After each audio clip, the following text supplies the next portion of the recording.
வணக்கங்க. நம்ம இன்றைக்கி என்ன பார்க்க போகிறோம்னா, குறுக்கெழுத்து போட்டி பார்க்க போகிறோம். எதுனா தினத்தந்தி தேவதையில் 19/4/2026ங்க. தினத்தந்தி தேவதை 19/4/2026 புக்கில் உள்ளங்க.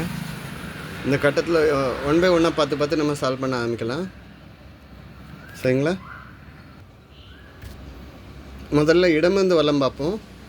கல் சிற்பங்களுக்கு பெயர் பெற்ற ஊர்.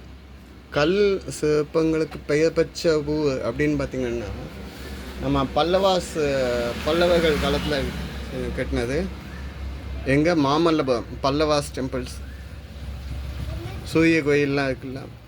ஸோ மாமல்லபுரம் எத்தனை 7 எழுத்து?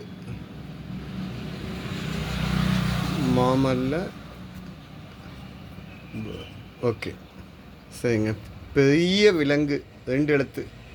பெரிய விலங்குன்னு சொல்லிட்டாங்க. யானையை சொல்லலாம், இப்போதைக்கு பெருசு.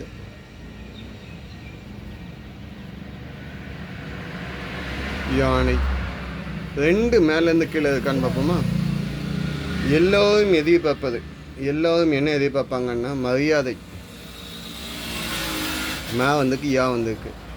மரியாதையை எதிர்பார்ப்பாங்க. யார்கிட்டனாலும் எந்த இடத்துலனாலும் மரியாதை இல்லாத இடத்துல யாரும் நிற்க மாட்டாங்க. 3 கீழே வந்து மேலே எதுவும் இருக்கா? தாய். தாய்னா அம்மா. சரிங்க.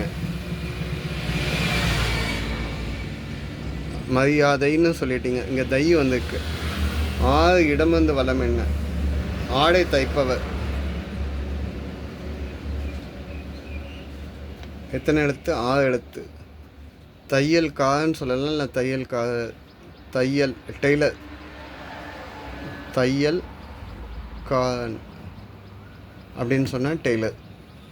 சரிதானே? இப்போ 5 கீழேருந்து மேலே இருக்கா? பாசம். பாசத்துக்கு வேறு என்ன சொல்லலாம்? பூவில் முடிஞ்சிருக்கு. அன்பு சொல்லலாமா? அன்பு கருணைன்னு சொல்லுவோம்ல. பாசத்துக்கு இங்கே பூ வந்துக்கனால அன்பு. சரிங்க. அதுக்கு அடுத்த வார்த்தை காலை பானம் 7. காலையில் எழுந்தோன்னே என்ன குடிப்பீங்க? காஃபி. தேனின்னு சொல்லலாம், இங்கே வந்துக்கனால காப்பி. 2 எழுத்து தான் இருக்குது. சரிங்க. 8 மேலேருந்து கீழே என்ன? மரம் அறுக்க உதவுவது. ஆக்ஸ். கொடாது இல்லை, ட்ரம்பம். சொல்லியாச்சுங்க. இப்போ பாருங்க, 9 வலமிருந்த இடம் பாருங்க. பூஜையில் உள்ள நறுமண பொருள். பூஜைக்கு நறுமண பொருள் ஸ்மெல்லுக்காண்டி அப்படின்னா ஊதுபத்தி சொல்லுவோம், இல்லைன்னா சாம்பிராணி சொல்லுவோம். சாம்பிராணி. சரிங்களா?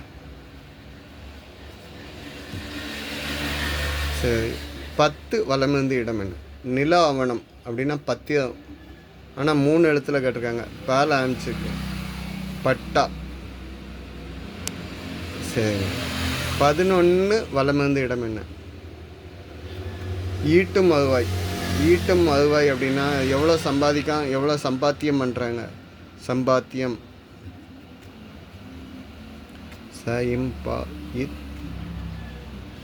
தியம். ஈட்டும் வருவாய், சம்பாத்தியம்னு எழுதிட்டீங்க. சரிங்க. 12 கிழந்து மேலே கடைசி இது விபத்தில் ஏற்படுவது. விபத்தில் என்ன ஏற்படும் அப்படின்னு கேட்டிங்கன்னா காயம். அடிகள், காயம். சரிங்களா? இதுதான் இன்னையோட பதில். இதுக்கு கண்டிஷன்ஸ் வச்சுருக்காங்க. இதுக்கு ஆன்சர் எழுதக்குள்ள அட்ரஸும் இதில் இருக்குது. ஓகேங்களா? நன்றி.